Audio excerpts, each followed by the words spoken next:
शुक्रवार प्रत्युष 5:55 श्रीमंदिर द्वार फिटा जाई भितर सद होता 6:30 मिनिट्रे 6:40 श्रीजीव मानकर मंगल आरती होई मयलम होता 6:45 मिनिट्रे 7:10 तड़फुलेग होई अवकाश पूजा ठा बसला 7:25 मिनिट्रे 7:30 अवकाश पूजा आरंभ होई संपन्न होता 7:45 मिनिट्रे 7:50 मयलम होई रोसम होता 8:05 8:15 बेश शेष होई सूर्य पूजा होते 8:45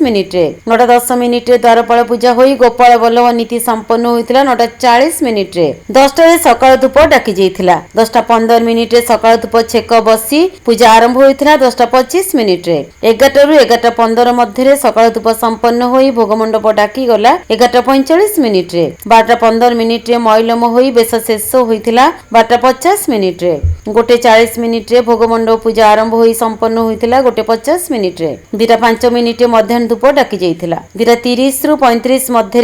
मध्याह्न धूप छेक बसी 3:10 टेरा पड़ी 3:25 मध्याह्न धूप संपन्न होता एथि उत्तरे 3:40 द्वितीय भोगमंडप डाकी जाइथिला 5:05 ରୁ 5:15 मध्य द्वितीय भोगमंडप पूजा संपन्न होता एथि उत्तरे श्रीमंदिर अन्यान्य रीतिनीति सुचारू रूपे संपन्न हेउथिबा श्रीमंदिर कार्यालय सूत्ररू जଣା पड़िछि।